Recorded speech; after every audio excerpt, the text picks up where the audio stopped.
NBA draft content stuff today. So discussing round one, we're going to be discussing, round two, winners and losers of the first round, everything else. So there's a lot to talk about. So if you have questions, put them in the chat, and we'll go from there. So yeah, um, really surprised Memphis didn't go with the point guard with that second pick. Yeah, it's tricky. Let me just bring something up here because I want to be able to see. There was so much movement yesterday. I want to make sure that I have everything everything straight in my mind.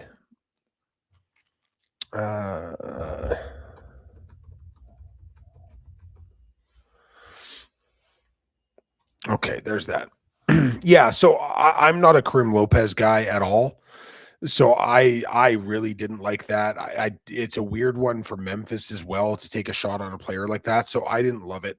Um, it is what it is, though. At the end of the day, I think the thing that confused me about that pick in particular is that I thought they could use guard, and I thought they could use another big because like their big depth with the passing of Brendan Clark and stuff is limited. So I was surprised that they didn't go with a true big. Rather, they went with a hybrid forward who's like a long-term projection. They must have really loved Krim Lopez to go with that decision. Yeah, the Hawks game Kingston Flemings was really good. I thought they'd go center. I really thought that was the Mara spot. Obviously, we had heard days leading up to the draft that like they were enamored with Kingston Fleming, so it didn't catch me off guard. But it's a really good pick. I really like Kingston Flemings. He's an absolute dog. You think the Raptors panicked because there was three guys went out the war right before them? Um, I don't think they were ever going to pick a small guard. I don't think they were ever going to do it. They just none of those guards fit what they do scheme wise. Like they're all hyper ball dominant guys. They're all pick and roll point guards. I didn't see any of those guards as predominantly players that really fit with the Raptors. I think they really like Jamal Shed. I think they have hopes for Chucky Hepburn, who I actually like quite a bit. I think they want Scotty Barnes to be a primary creator. They already have two on-ball, perimeter players in Barrett and Ingram. They have Quickley, who's under contract for forever. And despite the fact that Raptors fans seemingly hate Emmanuel Quickley, he was really good last year. he was really good. Like people hold the first 10 games of the season like really close to their heart. And I know the contract's not great, but like at the end of the day, like he played really well last year. He was 17, 4 and 6, almost 59% true shooting, 7 threes a game. The last 30 games of the season, he shot almost 42% from three. He was 81st percentile in points created in the NBA. Like Emmanuel Quickley was awesome last year. So something about the Toronto market just like really refuses to allow themselves to acknowledge that he actually played well, but he did, right? So I don't think it was a panic play. I think they were locked in on Alan Graves, which is somebody mentioned about something in my Alan Graves video breakdown about a week ago. And I said in there, I was like, it seems like the Raptors really like him. It wouldn't have been the pick that I went with, but like there's a logical basis for why they went with it. I actually just posted a video on TikTok, Instagram, and YouTube, a short where somebody asked me about what the Alan Graves high-end ceiling was. And the reality is the ceiling for Alan Graves, if you squint, if he reaches his 100th percentile ceiling, there's a player that is incredibly similar in terms of measurements, right? A quarter inch taller, 1 inch longer standing reach, 3/4 of an inch longer in wingspan, similar movement profile, similar output in terms of the way that they get their game off, as a passer, as a rotational defender, as a floor spacer. And that's the ultimate outcome is Al Horford. If you squint, you can see Al Horford. I'm just not a big believer in the 100th percentile ceiling argument unless going with that player, their 100th percentile ceiling is like unfriggin' believable. And that's where guys like Quaintance come in, right? They would have had to drop a guard if they picked LeBaron. What it would have done was it would have made them go, okay, well, LeBaron's our guy, so Jamal Shed needs to be moved. That's the reality because you're not moving off the Quickley deal, right? Barnes is going to get his on-ball reps. Ingram needs to, or else he's not useful on the court. So it would have just diminished the value of Shed, and at that point, you just trade Shed for, one protected second round pick or whatever, and that's it. And they really like the kid. I really like Jamal Shed. So and there's stuff that he needs to improve in his game, no question. But like Jamal Shed was like really good for the Toronto Raptors last year. So and because you can't play Phylon and Shed together, you can't play Christian Anderson and Shed together, So the two small guards thing, it's good in theory, but it doesn't go great. Koa Pete, no, I'd rather Alan Graves than Koa Pete for this team. Koa Pete's such a specific skill set. I would rather.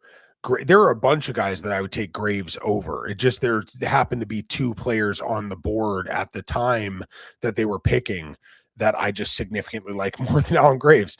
What are you hoping for the Raptors in the second round? So contractually, it's hard for the Raptors to offer a guaranteed contract in round two. That makes it difficult because round two of the NBA draft is more similar to the MLB draft than it is to round one of the NBA draft in a weird way, because there's a lot of teams that only have two-way contracts available for second round picks. So what ends up happening in a lot of cases is that agents will manufacture a slide for their player in round two. So rather than going 33, 34, 35, sometimes you'll see players, Jamal Shed's a good example of this, where Jamal Shed probably would have been picked in the top 10 picks of the second round, but the Toronto Raptors had a guaranteed deal sitting there for him, and the teams ahead of him didn't. They had two-way contracts to offer. So he manufactured a slide down to Toronto to get the guaranteed deal. Now, right now, it would be hard for the Raptors to give a second rounder a guaranteed contract because their contract situation is so interesting. If they can find a way to figure out a contract spot, now all of a sudden you may see a Jaden Bradley or a Bruce Thornton or like a Trevon Brazil or Felix Okpara, or there's a whole bunch of dudes that Kadir Copeland or whoever, right? If you can manufacture a slide for one of these players, if the teams ahead of you don't have guaranteed contracts to hand out. And so in the second round, if they can get one of these guaranteed contracts, if they can figure out the space for it, maybe you can manufacture a slide for a guy like Ugona and Yensu, or one of the bigs to slide that far. Maybe you can get one of the guards to slide that far. It's just more than likely the Raptors are going to be a team offering a two-way. And if that's the case, then you're looking at that next tier. Like maybe like I could see the Raptors really liking Aaron Nkrumah. I could see the Raptors being interested in a guy like Tyler Bilodeau, which like isn't somebody I love, but like I would get it with the floor spacing and kind of that vision of, like a Mamu guy, what I mean? Like he's very Mamu-ish, right? So there are guys that you can slide. I'd like to see them go with a true center in round two, though. Comp for Phylon is tough. Phylon's a really unique player because his feet are so damn good, right? Like LeBaron Phylon's footwork is genuinely elite, but he's also incredibly small. And I know people are like, oh, he's 6'4". He's not. He's 6'2.5", which is like okay point guard size, but he's 176 pounds. So it's hard to find comps for a guy that slight with the style of play that he has, because he is very built around pick and roll, getting into the paint, creating paint touches, using deceleration and footwork to open up for your shots. So the comp for Phylon's a really, really tough one to find, because usually that players that slight don't do well in that role. Now, I think Phylon is better than a lot of the guys that are smaller guards that have tried to do that thing because he's such a technician. But finding like a true realistic comp for him has been a real problem for me. And so I'm kind of torn on Phylon a little bit, and that's why he was such a hard guy to rank for me, because there was times where I had him at 9 and 10, and then all of a sudden he's in the late teens when I finally came around to doing the board, right? So it's tricky sometimes. Basically we're yeah, actually that's dude, that's hilarious that you're using my comps against me there. But that is kind of the dream at the end of the day, right? Like that is kind of the dream. We don't have the Corver, right? Like I guess maybe they were trying to do that with Grady Dick, which was always going to be a ridiculous possibility. But like you've got your Horford and you've got your Millsap, and Barnes is obviously not Joe Johnson, but there are those building blocks. So that's hilarious that you used my 2 player comps in that reference. You think if Ibuka was available, we would have taken him over Graves. No, I don't. I don't think that he was going to be a guy. I don't think the Raptors were going to go small guard, unless one of the elite small guards were to drop. You know what I mean? Like if Kingston Fleming's dropped, I think they grab him. But like for that mid tier of guards, especially since there's a bunch of awesome guards still available in the second round, like there are a bunch of guys that are still available in round 2. That was the other reason I didn't think it was as critical to grab a guard in round 1, because like there are so many guards in this draft. Like in the reality of it, I think Bruce Thornton is damn near almost as good as some of the point guards that were taken in the teens. I think Jaden Bradley is going to be a damn good player. There's a lot of guards. Kadir Copeland is a guy that I love. Like I think Kadir Copeland's awesome. I think Ryan Conwell is awesome. Like there are some really super fun guards still in round 2. Like if you want, like this is the guards draft. There is, I think on my top 60, maybe I should check this, but 1, 2, 3, 4, 5, 6, 7, 8, 9, 10, 11, 12, 13. So I had 13 of my top 28 players were all true guards, not like kind of wingy, like ones or twos. And then you go from there, you go 14, 15, 16, 17, 18, 19, 20, 21, 22, 23, 24, 25, 26, 27 of my top 50 are guards in this draft. 27 of the top 50 players are all guards. So that was one of the reasons where I really didn't think you need to reach on a guard. Xavier Lee didn't enter the draft. Xavier Lee's back to college. Corver could be Jacoby Wald, and IQ could be Teague. There are a lot. Like IQ is not nearly as physical as Teague. Teague was a bully, and Joe Johnson's a lot better than Brandon Ingram, But who is someone you were surprised fell? There was only one player I had ranked in the first round that didn't go in the first round, and that was Henry Vasar, and I was higher on him than the consensus was. So for players that slid, was there anybody that really shocked me getting at around 1? No, there was no real surprises. There was one player that surprised me that got taken in round 1, which was Alex Karaban.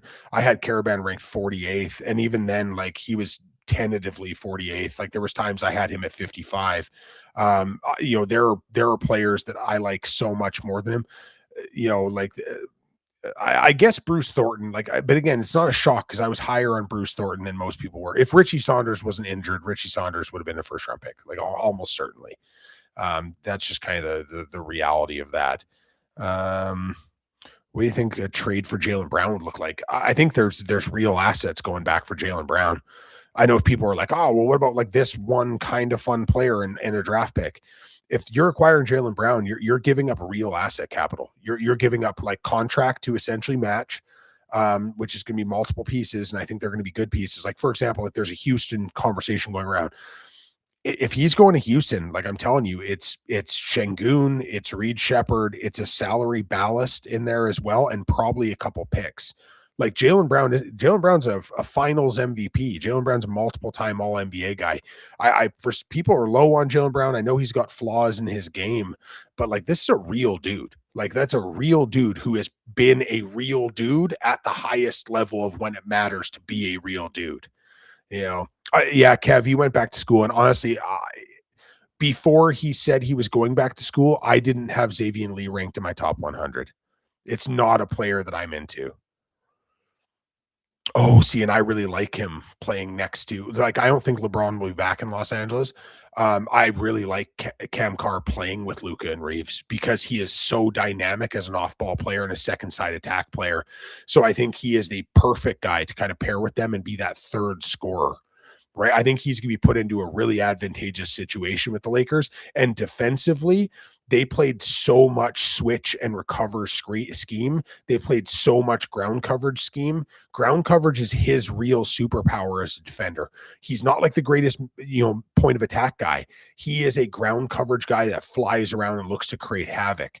And I think with JJ Redick's scheme of ground coverage and switch and recover and all that stuff, I think they're going to use him kind of as that like Shai Gilgeous-Alexander role in OKC, that free safety, just bombing around, using his length and just creating chaos everywhere. So I love the Cam Carter, the Laker thing. Is he not like Dalton Knecht? Oh my God, no. Dalton Knecht is so mechanical. Cam Carr is like a fluid athlete with elite on-court athleticism. Like Dalton Knecht is one of those dudes that tested really well athletically, but you could never really see it on tape. Cam Carr is a better shooter than Dalton Knecht. I'll say that across all three aspects of shooting, he is a better shooter. He is a much better transition player. He has a much more natural handle. He's actually a super underrated passer as well. But yeah. Merez Johnson at 9. I love it. I had Merez ranked at 10, so that's not really high for me. I thought it was going to be Burries until Dusty May was hired. Obviously, there's the rumors about Daniel Gafford getting traded. So with Gafford being moved potentially, Merez Johnson makes a ton of sense there. So I really love it. And they're building just like an elite team of like winning mindset players, because more than the physical tools and the on-court stuff, like Merez Johnson is from all accounts just like an unbelievable guy. So I do love that about him as well. And for people that don't follow me on YouTube, if you haven't subscribed on YouTube, please check out the link tree in my bio, subscribe on YouTube. I'm really trying to build it up, trying to get to that 1,000 followers mark, which opens up a whole bunch of fun options for me. I'm at like, I think 855 followers right now or something, which is crazy because a month and a half ago, I was at like 90 followers. So if you haven't subscribed yet, you like the content, that's the number one thing you can do to support me and the channel and my growth and everything else is subscribe on YouTube. Let's see some questions on the TikTok side. Oh, hilarious. Aaron, you just asked the exact same question that somebody over on either TikTok or Instagram or YouTube just asked, which is pretty cool. Should they trade up in the second? I would love to see them trade up in the second. I don't know if they're going to, unfortunately. If they could use a little bit of capital, or like, let's say a team is just finds Grady Dick to be like a fun upside swing and was willing to give like a 35th or 36th overall pick, I would do that trade. I would drive Grady Dick to the airport in that situation. So I would love for them to trade up in the second round, because I think there are some really fun, unique players that specifically fit the Toronto Raptors needs. But yeah. No, Phylon's so much better than Dillingham. Just to give you a reference, like I know Dillingham got picked 8th overall in his draft. I had Dillingham ranked 29th in that draft class. So I never saw it from Dillingham. I never understood it. I never got it. I didn't see what people were seeing at any level. I didn't see this elite shot maker and an unbelievable playmaker and this undersized lightning bolt who you're hoping can turn into Tyrese Maxey. I never saw it. I watched a shit ton of his tape and it just never came to me in that way. I don't think Alan Graves can play the 3 at all. Like 0%. He doesn't have the movement skills to do it, right? He doesn't. Henry Vesar, I don't know if the Raptors have interest in him. He fits them just beautifully. So I would hope they have interest in him because he's awesome. But I'm not sure if they do. It would be a perfect fit for Toronto though to bring Vesar in. So but I'm not going to hold my breath on that one. Thoughts on the Bucks draft? I love the Burries pick. I'm obviously a massive Burries guy. I had Burries ranked number 5 in my draft class. I love him. He is one of my 3 or 4 favorite prospects in this draft. He's just everything I like about basketball.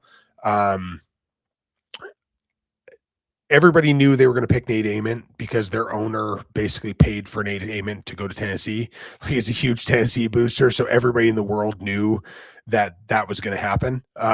When they didn't pick him at 10, I was like, please, somebody else select him so I can say nice things about the Bucks.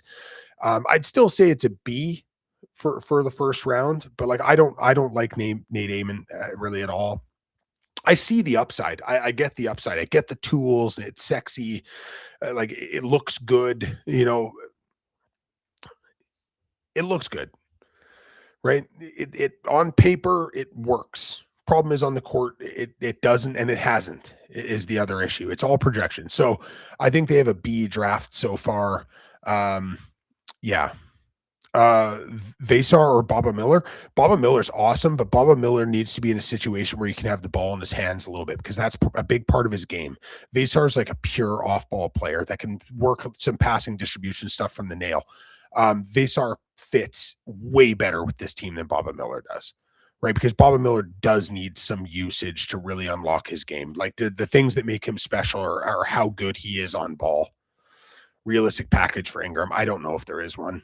I'm not sure. I've tried to manufacture trades about a million different times for Ingram, and every time I'm like, oh, that team wouldn't do that. Not without taking bad money back, and that's the kicker is like, do you just ride it out for 2 years with him and then hopefully he goes away? But it's tough to move him. That price tag is huge. So unless it's like a Sabonis trade or something, I just don't really see a feasible deal, unfortunately. Would you compare Julian or Alan Graves? No, Champagny moves so much better. Like Alan Graves is very heavy footed. Like he is more Kyle Anderson than Julian Champagny, right? Yeah, no, and capital J, 100%. And they're, this is a player who like they're in between, right? They're in between skill sets. So yeah, I was upset they didn't choose Carr, but like I didn't expect them to either. But it's tough. Like Alan Graves isn't a bad basketball player, right? It's just he's got a super high floor and a lower ceiling, right? Like that's what it is. And there were players on the board with significantly higher ceilings. And when you're a team that's capped out, you're not signing star players because you don't have the money to do it. You're not picking in the top 5 because you're a playoff team. So you can't really draft a star. Like you're not going to get that fall in your lap.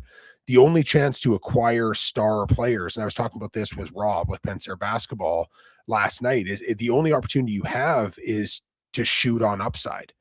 And a guy like Jaden Quaintance, I don't care if the knee's messed up. I said the exact same thing when the Raptors drafted OG Anunoby, and everybody freaked out about his knee injury, and he was red flagged, and he slid in the draft for a reason, and it was a disaster. And why would you choose a guy with busted up knees and this and that?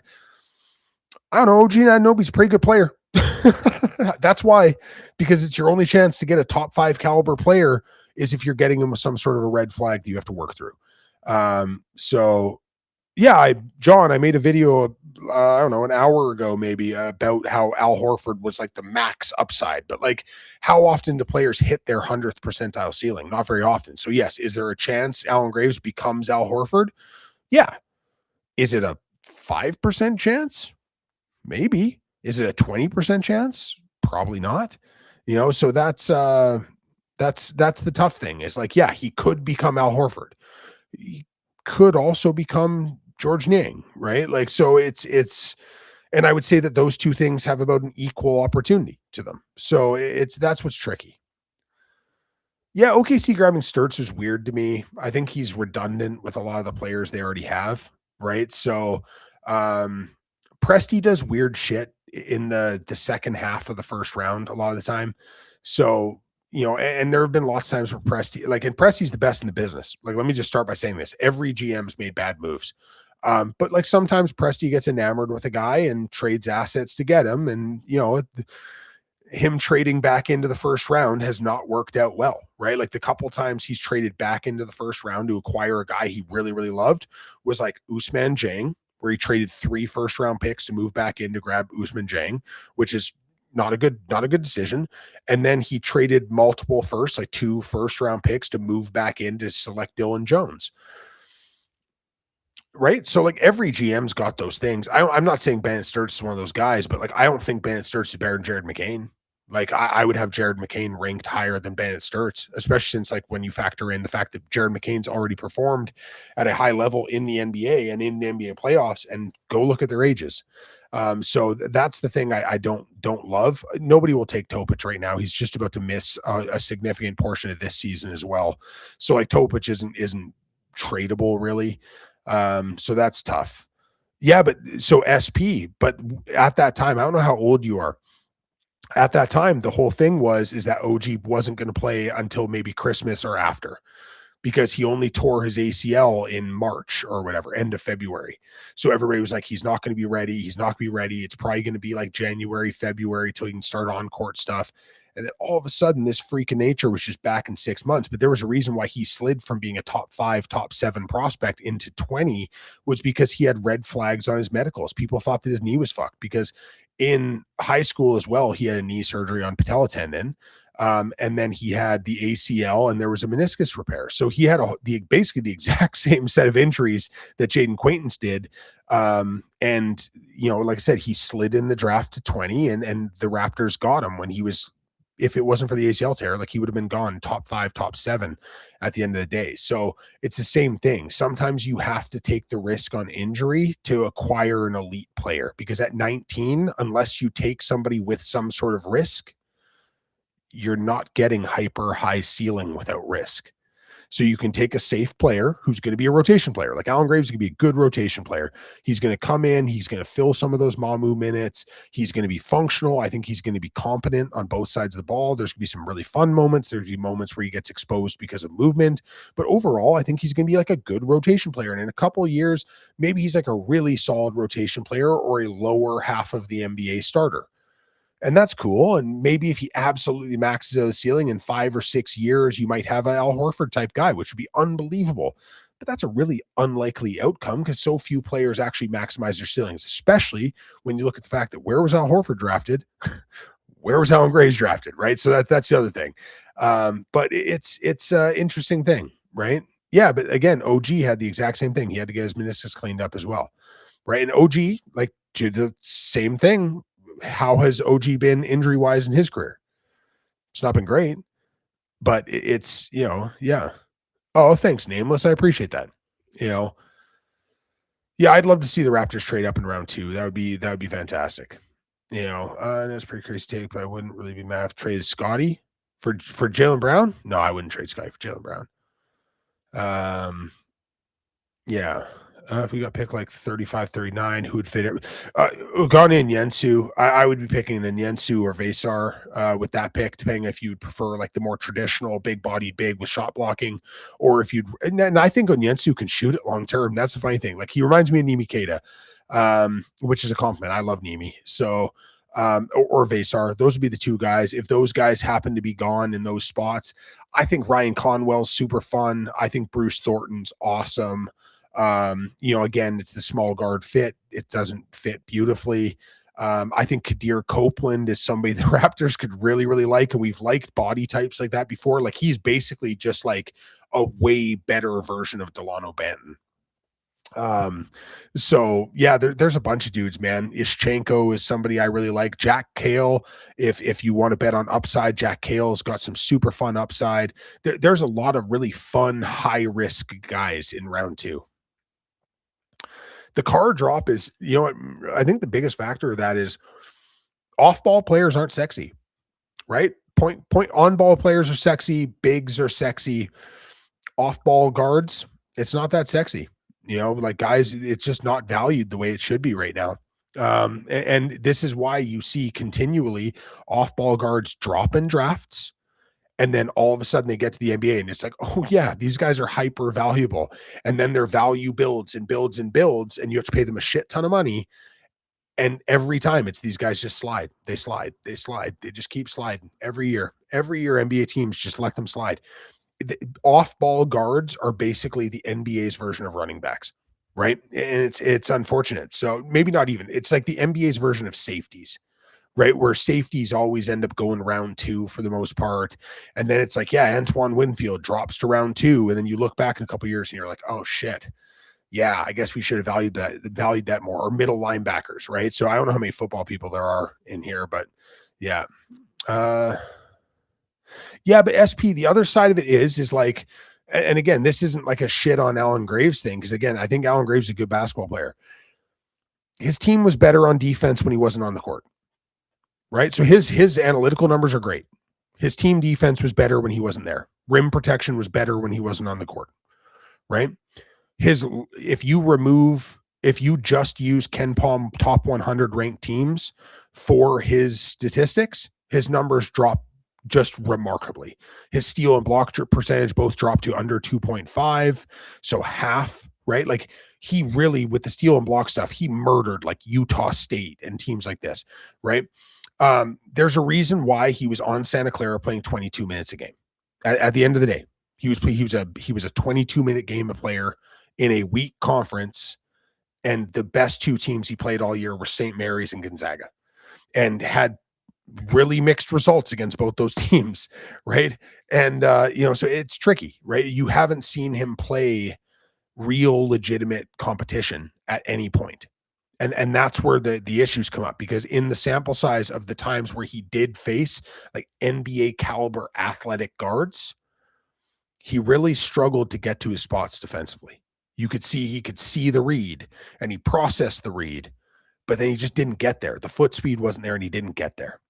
And if you guys want to see a full breakdown of Allen Graves, I have a 30-minute video on YouTube talking about Allen Graves, breaking him down using Draft Baller, a whole bunch of other stuff. So if you want, check out my link tree. If you're on Instagram or if you're on TikTok, check out my link tree. Go to my YouTube channel, subscribe to the YouTube channel. I've got 15 or 16 draft prospect breakdowns there, as well as a couple mock drafts, my big board, a couple other things. But jump over to YouTube, subscribe over there, and then hop back. But like, if you want good draft content, there's a shit ton of it over there, and I'm really putting my focus on YouTube right now. I would rather Vesar than Boba Miller, just for a fit perspective. Boba Miller's ceiling is higher though.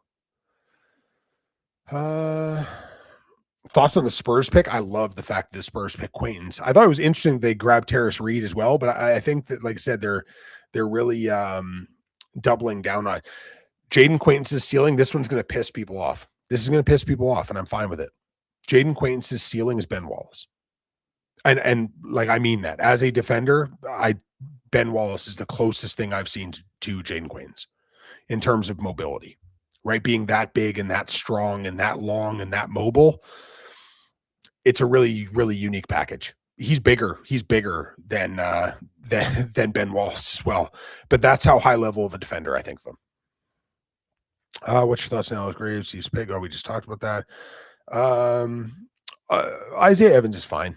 You know, if Isaiah Evans ended up having like a Tim Hardaway Jr. kind of career, I could see that. But I'm talking hoops today. No, Wagler was who I expected them to pick at 5. I like Graves enough. I had a first round grade on Graves. I just think there was players that were better at that spot. So I like Allen Graves. I just think there were better players available at the spot. Let me just make sure on something.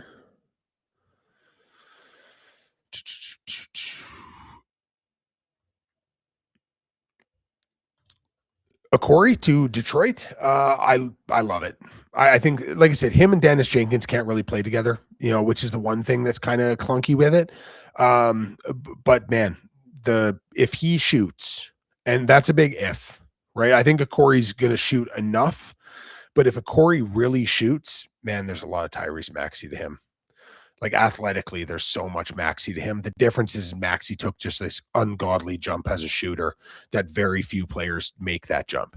And if Corey can make a similar jump as a shooter, there's a lot of Maxey to this kid. If not, like he ends up settling into like a Dennis Schroeder type career as like an attacking guard, which is an awesome thing as well. So especially at 17 or 16 or whatever.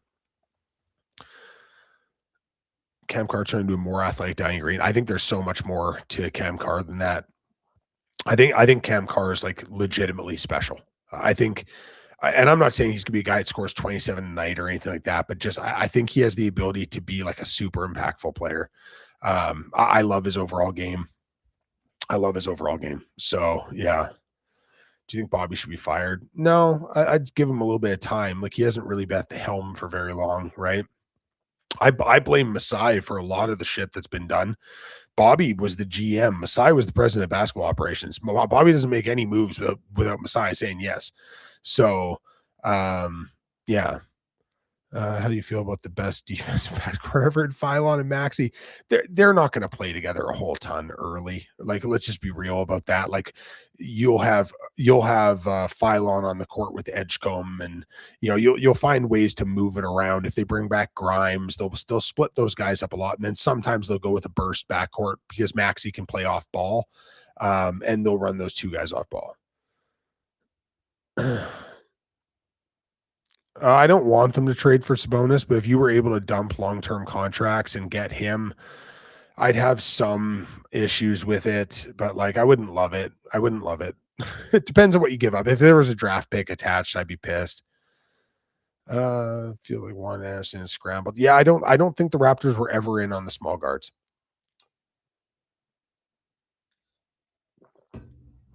Sorry, I had to take a tea break there. My voice is struggling. But yeah, I don't think the Raptors were ever really in on the small guards. Garbajosa, yeah, and I've heard that reference a few times. Um, they're different physically. They have different physical makeups. Um, yeah, if you were Bobby, would you have traded Shed and taken Carr? You don't need to trade Shed to take Carr. If you were going to take Phylon or something, I think it'd be worth just trading Shed at that point. But Carr fits beautifully. Carr just move off Dick long term, get rid of one of Ingram or Barrett. And Carr slides in. Carr and Jacoby Walter as a wing group, as a starting wing group long term has so much potential. Raptors need a vet guard. Why?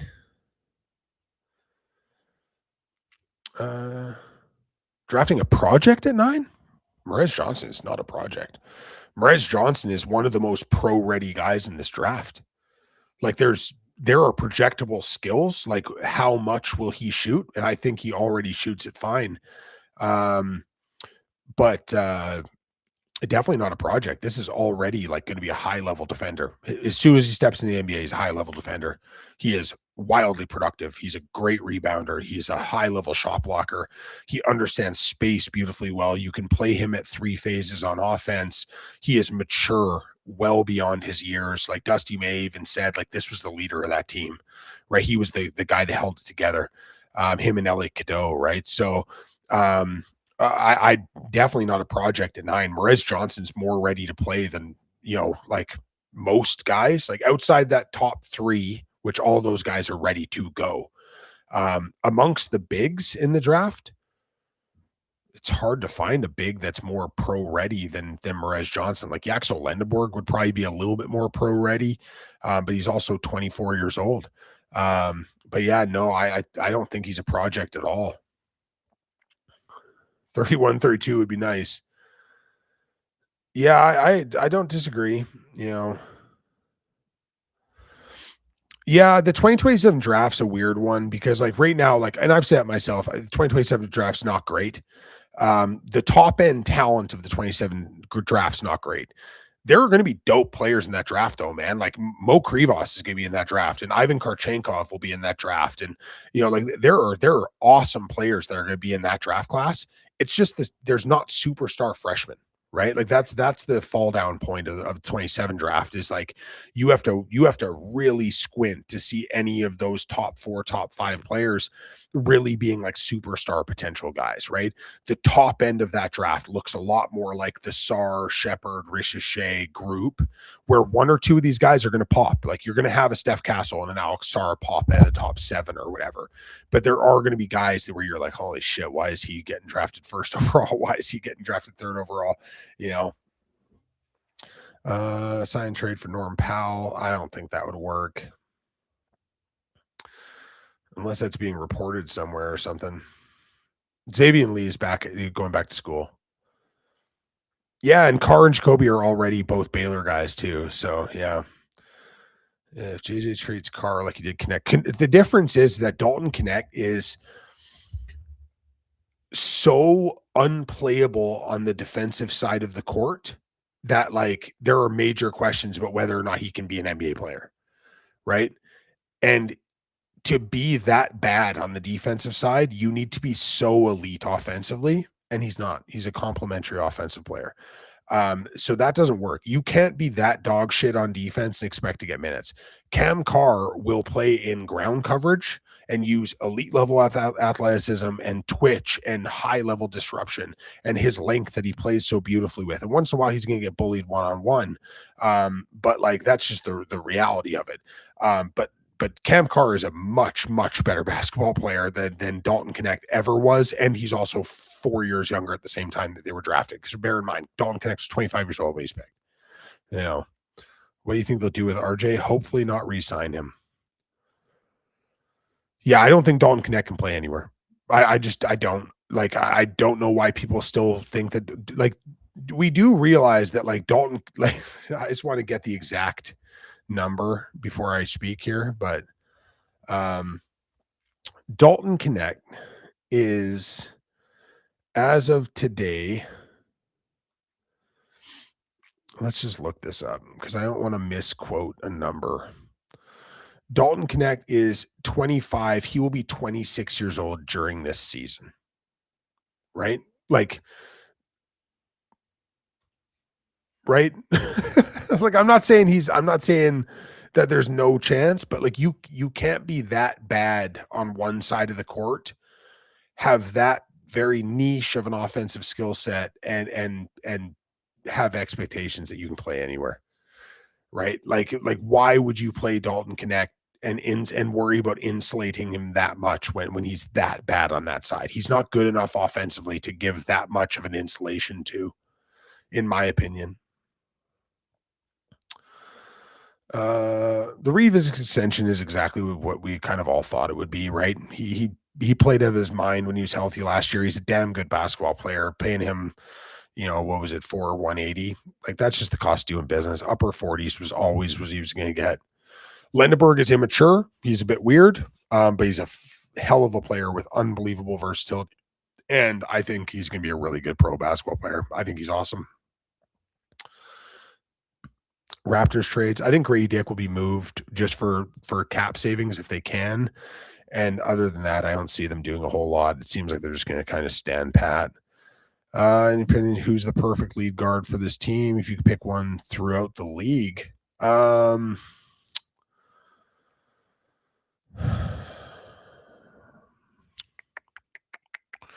It's too early to sorry, I just need to catch up on a couple things here. Ulrich Chomche is not very good. I like him as a potential guy, but he is also like not a particularly large center. There's no offensive role there at all, and defensively he gets picked on other than blocking shots, right? So like Chomche is not that guy, right? Like Chomche, there's a reason why he was drafted where he was. So like he's a fun lottery ticket or whatever, but like that's not a guy who can play minutes, right? Yeah, Acquaintance would have been the way that I went, or like obviously Carr first, then Acquaintance. But yeah, you guys got to give up on Chomche. Yeah, it's too early to talk about who's going to be the top picks in 28, right? Like go look at who in 2022, who we were talking about in 24 and stuff. Sometimes it works out, sometimes it doesn't. So the perfect lead guard for the Toronto Raptors would be somebody with positional size, high IQ, quick processor of the court, elite 3-point shooting, and can really defend at point of attack. Jason Kidd. Can we just get Jason Kidd back? Because that would be nice. I loved Braden Burries frankly, like Braden Burries for me is ideal. That's a player that I would have traded legitimate assets to move up to that spot, just because like I know he's not a true lead guard. But I think he can be a hybrid guard that between him and Scotty Barnes can be your lead guard, and he can do so many different things. So I love players like that in that role, because this offensive system doesn't require a guy to dribble the area of the basketball and set everything, because we want it to be based off of motion. Yeah, if RJ would take 15 million a year, I'd bring him back. But like I say, anything north of like 22, no thanks. You think Sarr will develop with AJ, get more usage? I think it's actually ideal for Sarr, because Sarr should be more of an off-ball player. If Rui leaves, do you think Carr starts? Rui was playing the 4 for them a lot, like 3-4. I don't think Carr will start right away. By the end of the year, I think he can force his way in, though. You know what I mean? What do you think they'll do with RJ? Love Allen Graves, screen game, work well with Emmanuel quickly. Okay, so here's the question. So if Allen Graves is the one running perimeter screen game, then what's Colin Murray Boyles doing? Just standing in the dunker, right? And like honestly, I didn't. Allen Graves' screen game in college was fine. It wasn't great. You know, he is a screen and exit guy. He doesn't stick a lot of screens. He didn't really run much in the way of DHOs. So we haven't seen a lot of his screen versatility. I think he's a willing screener. It wasn't great. Like I said, he evacuates screens far too early a lot of the time for my liking, which was one of the things that showed me his lack of mobility as he understood that if he stuck a screen, he didn't have the ability to create separation. So he ended up ghosting a lot of screens, which might have been scheme based as well, but the other bigs didn't do it playing for Santa Clara. So it seemed like it was a personal choice for him to ghost and get to the pops. But like I think his screen game's fine. I think he'll be a good screener at the NBA level. I don't think he's gonna be a great screener, but like he might be an above average one to a good one. Who you see the Raptors pursuing this summer? Right now, like unless we can clear another 7 or 8 million, like it doesn't really matter so much because it's not like you can go out and get like Robert Williams to play backup center or something. So it's a tricky thing because right now the Raptors only have like what 7-8 million bucks to use towards the MLE. It's not a lot, you know. Mara 12 was an overreaction to Wemby. I wouldn't say an overreaction to Wemby, but I think it is. Like I think at a certain point you do start thinking about things like that. And although I don't think Ade Mara is who I would have try to defend Victor Wembanyama, because if they isolate Mara on Wemby on the perimeter, that's fried chicken. You know what I mean? That's cookies. That's done. You know what I mean? If that was their thought process, then they should have just drafted Quaintance. You know, like realistically, Quaintance is much more well equipped to defend Wemby than Mara is. Like, would you have Roy Hibbert defend a day or defend Victor Wembanyama or like 33-year-old Brooke Lopez? Because like that's what the movement standard is, right? Like he moves a lot like Roy Hibbert, right? He moves a lot like older Brooke Lopez. Like Mara is not like a fluid mover, right? Like he's not a mover like Edie is. And like some people have been like, what about Klingon? He is nowhere close to the mover that Klingon is. So that's a big thing. I don't do Dynasty. But like in the second round for Dynasty, so if I'm gonna shoot on like true upside in round two, all right. True upside in round two. Baba Miller is a super fun upside play. I think Trevon Brazil is a super fun upside play.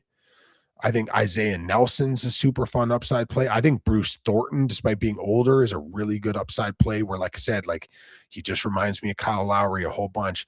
Ischenko is somebody that I really, really like. Some people are lower on him than others, but like I think Ischenko is really good. Milos Uzan, like I said, if you squint, you can see Andrew Nemhart. You know, I mean, I'm not saying he's Andrew Nemhart, but I'm saying if you squint, you can see it. And then the dude that I just love, and sometimes his play style frustrates me. And will he shoot it long term? Who knows? But Kadir Copeland is so much fun. Jaron Pierre Jr. is super, super fun. There's a bunch of fun guys in round two. It's just there's a lot of questions that go with them. I think Austin Reeves getting 4.185 is what I expected. Yak's rookie of the year, I don't think he'll play enough. So I don't think he'll play enough. Quickly and Pirtle's not getting you anything in a package. You'd have to attach 3 first-round picks just to move those guys. You got to think that that's this year, that's 52 million in salaries. Next year, that is 61 million in salaries. Like nobody's signing up for that. OFM and Malonga look nice. Oh, dude, I'm so high on both. Like I said, like I had OFM ranked number 2 in this draft class. I had Dominic Malonga ranked number 2 in her draft class. But like I had Olivia Miles, OFM, and then AZ Fudd, and all of them in a tier. But like OFM, I've been super, super high on, and Dominic Malonga, like you just very rarely find that physical profile. So they're both dynamic as shit. I love it. I'm a massive Dub fan though, to be fair. Drew Holiday on the Raptors, I would love.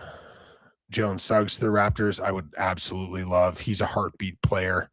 He's somebody that's a culture setter for a team. Wemby is a guard, just happens to be the biggest guy in the league. That's not true though. Like, it's just not true, right? Like, so this is my issue is that when people say stuff like this, and SP, I'm not shitting on you because I've heard a bunch of people say this kind of stuff before. Why do we only talk about once? Like, why are we so fixated on the offensive side of the court? Right? Like, why are we so fixated on the offensive side of the court? Like, if Wemby's a guard, Wemby is a mid isolation player who's running off screen actions with guards and getting into open space a lot. He's running blast actions through the middle of the paint, looking for clear open lobs. He's playing in the dunker sometimes, right? Like, yes, he's touching the ball on the perimeter, but the reason he's touching the ball on the perimeter is because Steph Castle's not a great shooter. And De'Aaron Fox is not a great shooter. And Dylan Harper is a developmental shooter who has shot it really, really well at times. And other times it struggled. Overall, he shot it really well this year on moderate volume. Wemby is on the perimeter because he's dragging out not one body, but two bodies. So now you have more driving lanes for guys like Castle to get vertical, right? That's why Wemby's on the perimeter. So it's not that Wemby's a guard. It's that you want to create as much spacing as you humanly can because there's a bunch of guys that are not natural shooters that are downhill attack players. And if Wemby's down in the paint, you can, yes, draw a second body for lobs, which they do with high level usage. Okay. But sometimes you just want clear action lanes for De'Aaron Fox to get downhill and Dylan Harper to get downhill and Steph Castle to get downhill without true backside support on that side. So he's not playing guard. And on the defensive side of the court, he is completely a center. So like that's why it drives me nuts. People are like, he's a guard. It's like, he's not a guard. Like, you understand what the scheme is. The scheme is, let's give Dylan Harper and Steph Castle and De'Aaron Fox an opportunity to get open looks in driving lanes, create paint touches, and then spray out for kickouts. And if it doesn't work, then we'll flash Wemby to mid post or run him through to the cutter, see if we can get some weak side attack or some strong side attack and look for a weak side lob to him converting through the dunker spot, right? Like, it's simple actions, right? Yeah, but why again though? That's the whole idea, is that you're creating space for with Wemby being drawn out, because at the end of the day, he does shoot the three really effectively as well, right? So you're not going to just be like, hey, plant him in the paint, and then that big is right there at all times, right? So it's just like, again, they're going to create open looks because every team wants to create as many 5-out looks right now because it takes away backside rim protection. And if somebody's going to do backside rim protection now, they need to collapse from the low weak side, collapse to support, top side rotation to corner on kick out, spray, weak side rotation comes over, and you've created motion in a defensive system. Now ground coverage is the thing, which opens up more gaps and gives you more open looks. So like, it's logically sensible. Like, you know what I mean? I do the same thing with my team in terms of creating open looks, because the key to beating a defense in the half court is, how can I get them to move off their X? If you're not getting them to move off their X, then you have an overwhelming level of like just being able to stand in your role and defend one-on-one with proper rotational support, and it's not stressful. And that's why so many bad teams struggle to score in the half court, because they don't create motion in the defense. You don't have confidence in Santa Clara program, dude. Like, you're talking about three players, and like, if we want to be real about it, right? Like, I'm still hearing people bring up Steve Nash.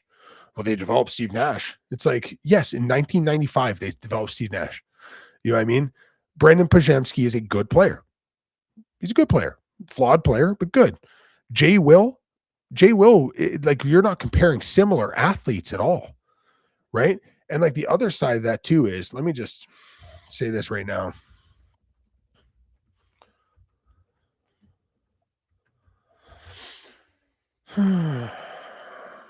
Let me just bring this up, because these are the things that have a tendency to frustrate me. Is like, well, this school developed these two players. I just want to, my computer is being weird. No, that's not what I want. There it is.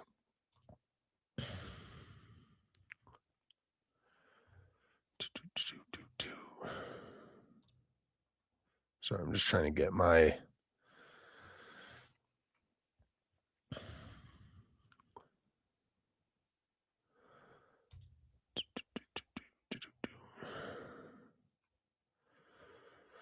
I'm just trying to see the competition standards of Jalen Williams' junior season.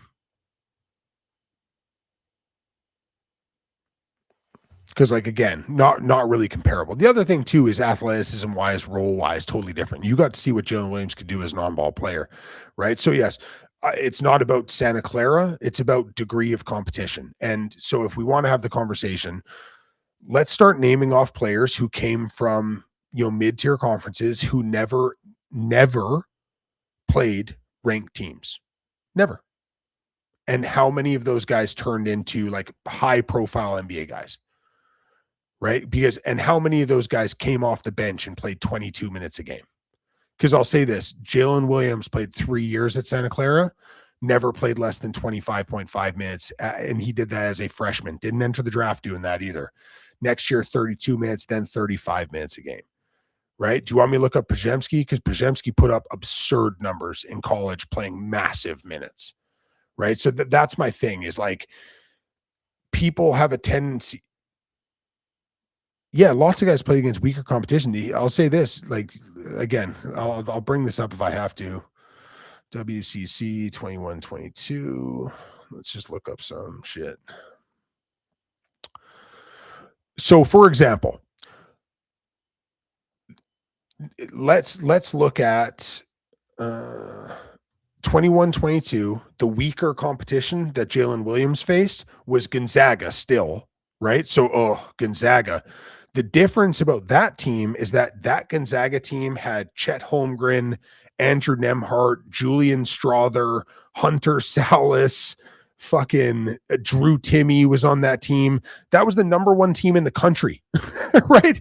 So it's not the same ballpark. Like they were the number one team in the country. So Jalen Williams didn't play like a kind of shit Gonzaga team and a not that great St. Mary's team.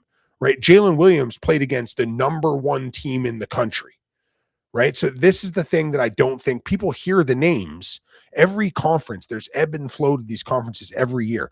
You know what Jalen Williams did against Gonzaga that year? Because I can bring it up because he busted their ass. That's the reality. So that's the difference is this year, WCC was not good. It was not good. St. Mary's was barely a Ken Palm team.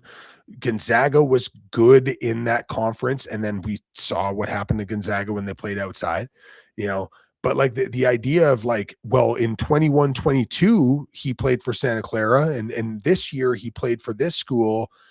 It's not the same thing because the degree of competition changes year over year, right? So Jalen Williams playing against the number one team in the country, Gonzaga, with the number one overall prospect in the country, right? It's not the same thing as what he played against this season while also playing 22 minutes off the bench. Again, I think Allen Graves is good, but people really need to settle down on this idea that he's Superman because I'm hearing too many things right now where it's like, well, what if he's Jokic? What if I'm Jokic? You know what I mean? I'm gonna get in the NBA at 41. I've been out of college basketball 20 years. Yeah, I can still be Jokic. Everybody can be Jokic. Anybody that has a unathletic profile, like right away, when you want to make a point, you're like, what if he's Jokic? It's turned into like a meme almost. So that's my rant on that for the day, and now I'm done talking about it.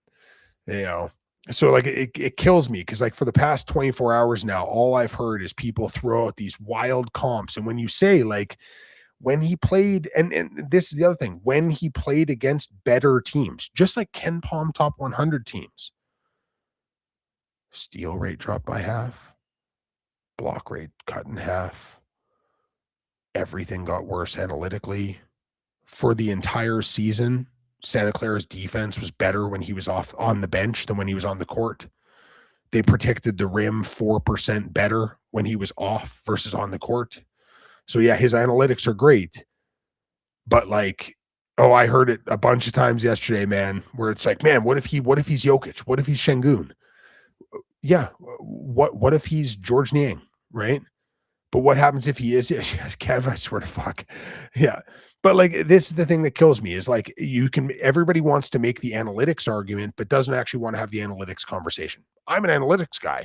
I love analytics. I get shit on constantly for being an analytics guy. But what I am first and foremost is a watch the tape and view the game, right? And then use the analytics to verify things that you see with your eyes. When I watched Alan Graves, every time I watched him against higher level competition and against more athletic guards, I came up with the same thing, which was when the competition level got stronger, he had a harder time staying on the court. He had a harder time not fouling. He had a harder time not grabbing when he was put on the perimeter and switch. He had a harder time not opening his hips. He had a harder time blocking shots. He had a harder time getting in passing lanes and getting steals. And he had a harder time staying on the basketball court. That's the reality. And against better teams, when he was off, there was a higher net rating than when he was on. And when he was off, the team defense net rating got better. And when he was off, his team protected the rim at a higher level.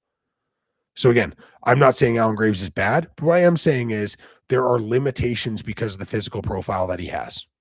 That's the thing. You know, that's my frustration with this entire conversation is that he's a good player, but that's what he is. He's a good player.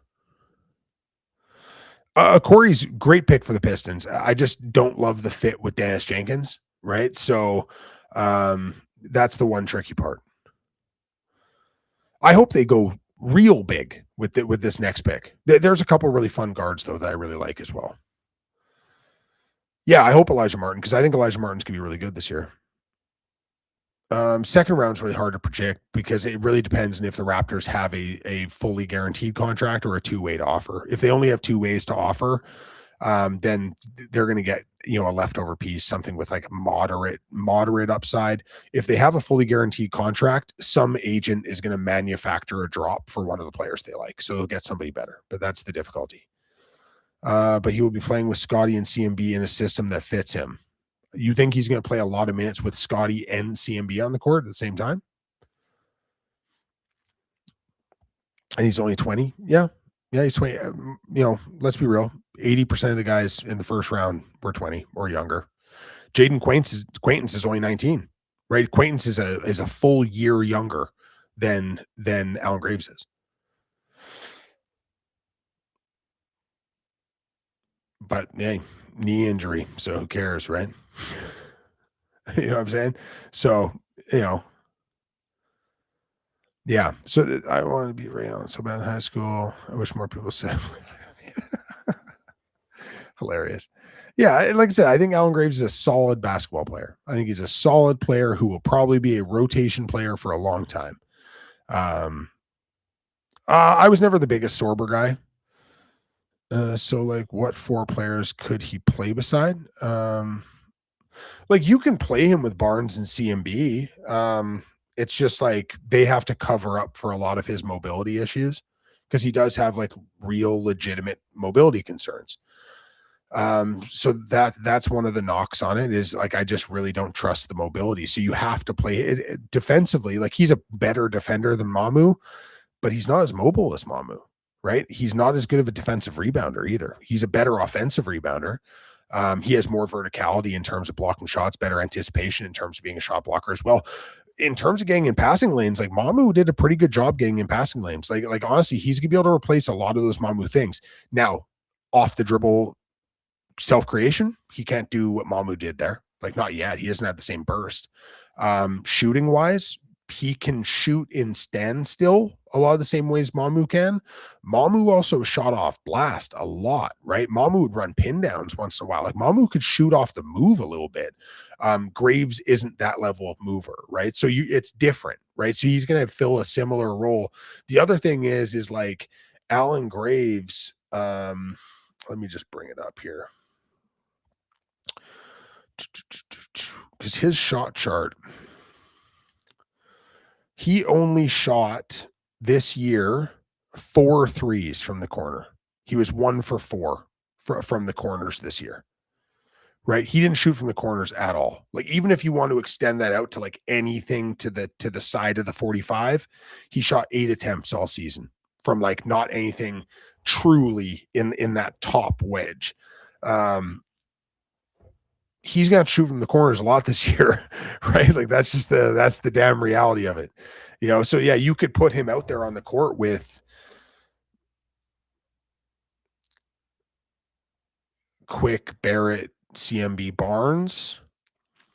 I think defensively, like that, they'll be able to hold up there. Um, and it's fine. Like I say, you can play him a lot of the same structures as Mamu, right? Yeah, well, it's not even Phylon for me because, like I said, I said for weeks, I just don't see the Raptors drafting a small guard. I just, yeah. Who do you think the Raptors would pick after 18th pick? Well, so I said on YouTube the other day that like there was a lot of smoke around Alan Graves. So I wouldn't be shocked if the Raptors picked Alan Graves. I said at the time, I'll say it again now that like if the board fell precisely how there was a chance it would, where Quaintance was gone, Carr was gone, then yeah, it made a little bit more sense. In this circumstance, though, like I said, where there's smoke, I guess there was truly fire, and there was two other players, arguably more than two players, that like I would have definitely 100% taken over him. But yeah, I just like I said, I think that I would have liked a little bit more on the defensive ceiling side. You know, catch and shoot guys. Yeah, we don't have that many catch and shoot guys though. You know, I can't stop being disappointed. Yeah, I get it. I think it's literally yeah, that dude, it's hilarious. When they showed Phylon, I looked at my son and I was like, "Man, it looks like he knows something." So apparently not though. He's next SGA or he's a high floor role player. To me, like I said, like again, I talk about 80th percentile comps a lot. I think his ceiling is Devin Booker.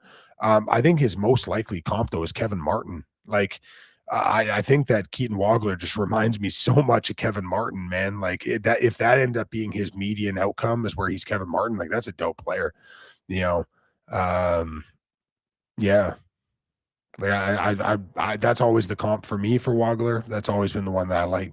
I think the reason Carr fell is just that off-ball players aren't sexy. Like I said, it's kind of like drafting a safety in the first round in the NFL, right? Like they never go high or middle linebacker, you know, like they never go that high. And then they end up going in round two, and it's like, oh, that guy's a Hall of Famer, best linebacker in the world. Why did he go in round two? And it's like, oh, because we don't value that. It's the same thing with off-ball guards. You know, off-ball guards, like I said, it's not sexy.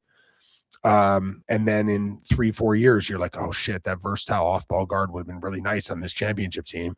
And they get more and more valuable as they play. You know, and that's just kind of the reality of it. Cam Carr's an off-ball guard for now. He's a second side attack guard.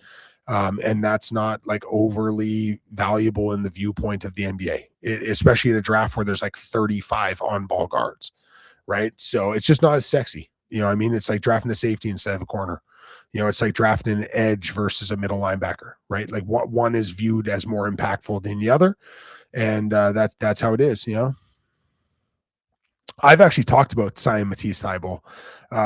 If you could get him on a vet minimum, you know, he's an improved 3-point shooter. He's been shooting upper 30s for the last few years. Fun ass defender. I actually like Matisse Thybulle a decent amount. I always have. Lonzo's cooked. Lonzo's got no mobility left. He did not look like he was capable of playing in the G League last year, and that's not a shot at him. He's really, really unhealthy. But yeah, no, his knees are gone, gone, gone. Unfortunately, you know, unfortunately, but that is what it is. Patrick Willis drafted 11 does happen sometimes. Yeah, and sometimes off-ball guards are drafted high, right? You know, but not often enough. You know what I'm saying? Yeah, because you see, like I said, you're going to find cases where it works, and those are usually guys that are picked real, real high, right? So, yeah,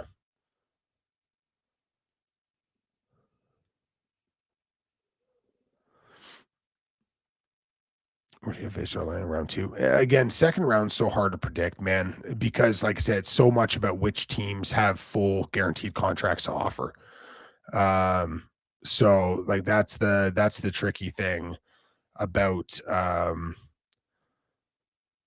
did you guys make a fake account? What the fuck? That's hilarious. But yeah, no, that's the difficult thing about the second round. Is like I say all the time, the second round of the NBA draft is a lot more similar to the Major League Baseball draft than it is the first round of the NBA draft, right? So that's where it becomes tricky. Is it's so much about what teams have guaranteed contracts and which teams are offering two ways. If you're a team with a guaranteed contract, you can manufacture a slide for a player down to your spot. If you're a team with a two-way, you're kind of just having to pick whoever will accept that two-way in a lot of cases. So that's what's difficult. Oh, thank you for the gift. I appreciate that. And for those of you that don't subscribe on YouTube, please jump over to my link tree, subscribe on YouTube. It would be a big help. I'm really trying to blow that up. So, I appreciate all the support over there, because that's what I'm trying to build up right now. Do you like the proposed Miles Turner trade for Pirtle? Not if a first round pick is attached to it. Is it Dave Mara the best defender in the class? No, he's not. He's the third best defender on his own team.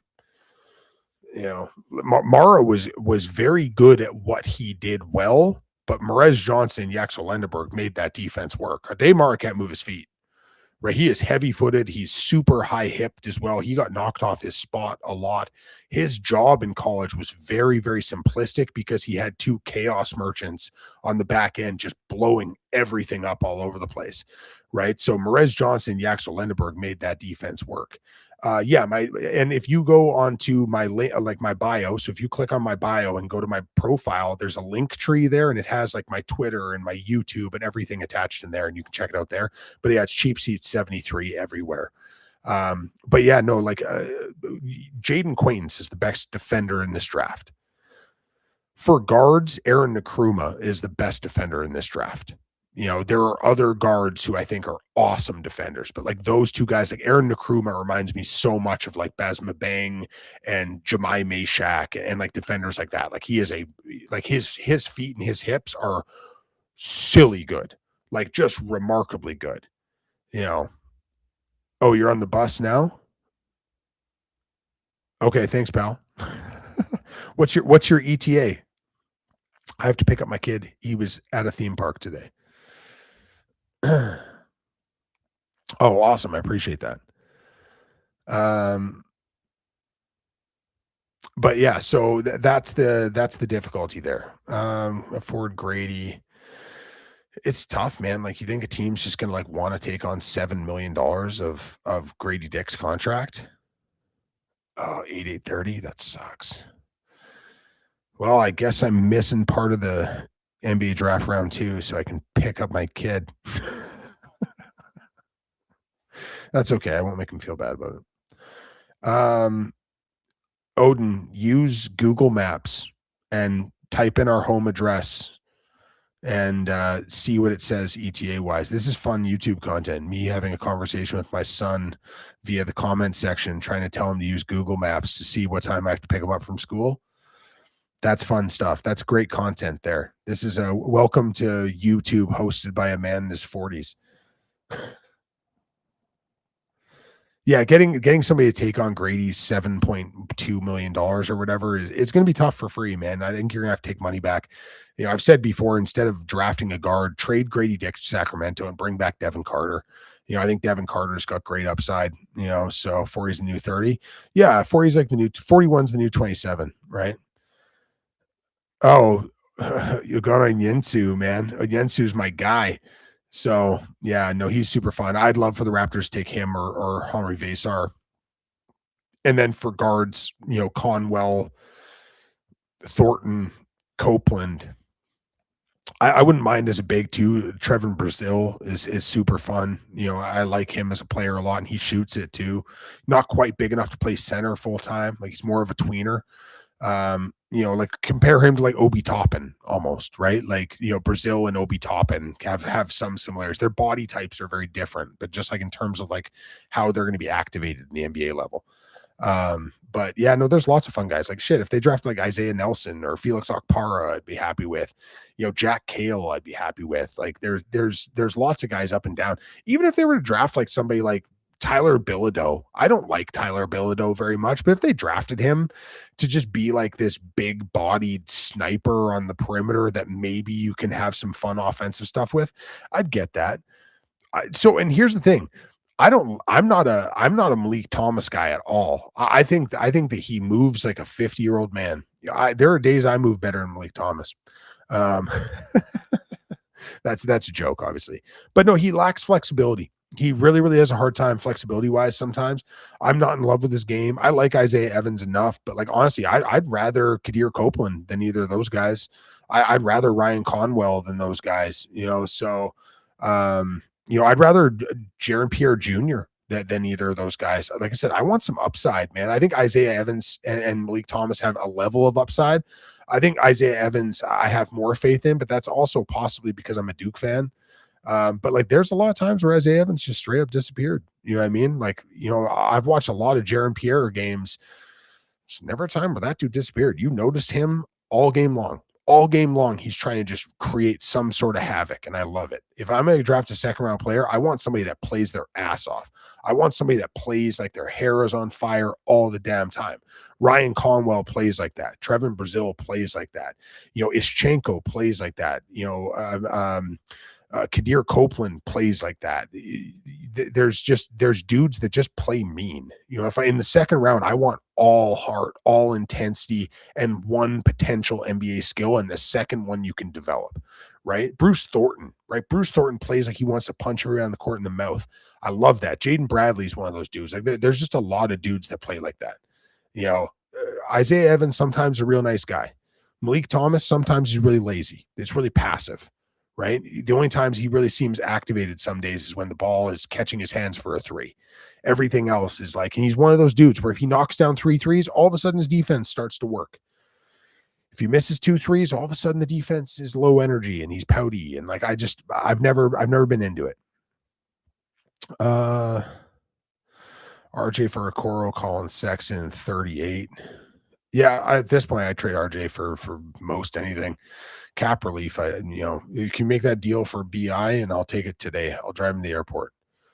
Is there a specific archetype you want at 50? Large center who has potential to shoot. So that would be the ultimate dream. If you can find like a legitimate big with some level of rim protection and some level of floor spacing, that'd be awesome.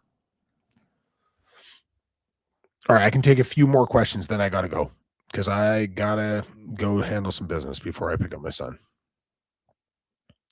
Okpara is fun, man. Okpara is fun.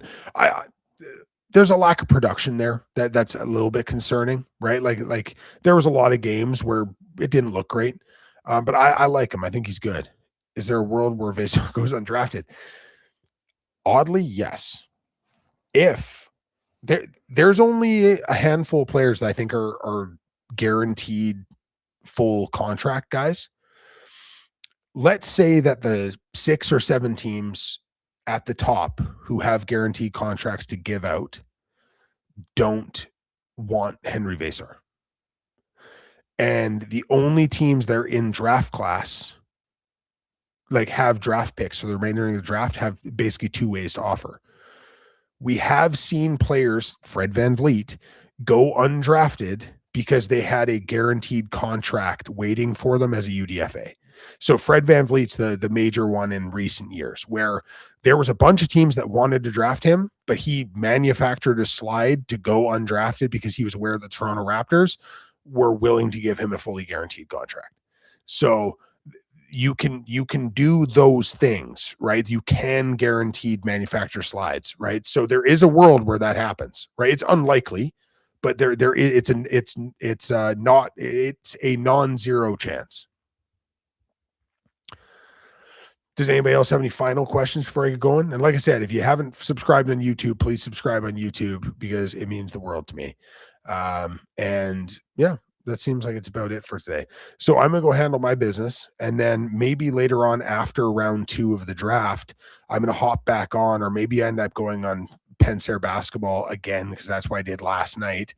And we can kind of go from there. But most likely I'll be doing a post show after round 2 of the draft. We'll do some winners, some losers, all that kind of stuff.